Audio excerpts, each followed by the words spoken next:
Fitness শৃঙ্খলা নিয়ে দেন lecture, সচেতন করেন লোকেদের।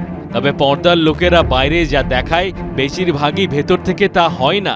মিডিয়ার লোকেদের বিরুদ্ধে হিপোক্রেসির যে অভিযোগ, তারই প্রতিফলন। আলোচনায় বিশৃঙ্খলার আঁতুড়ঘর, বিরাট কোহলির মালিকানায় থাকা রঙিন পানি পান করার পানশালা। বিরাটের প্রত্যেকটা কদম নিয়ে যেখানে রীতিমতো থিসিস পেপার লেখা হয়, সেখানে কি করে আড়ালে ছিল এই বার, সেটা ভাবনার দাবিদার। পানশালার মালিকানায় কোহলি আছেন, সেটা ফলো করে ফাঁস হওয়ার কারণ আইনি। অভিযোগ করেছেন ভেঙ্কটেশ নামের এক সমাজকর্মী।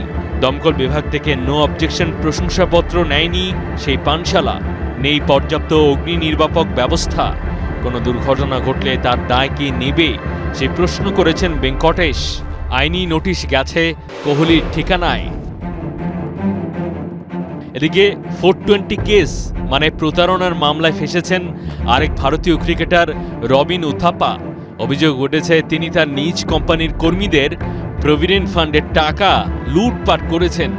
25 লাখ রুপি যদি ফেরত না দিয়ে দেন নির্দিষ্ট সময়ের মধ্যে, তাহলে যে কোনো সময় হতে পারেন গ্রেপ্তার। মাহাদি হাসান, 71।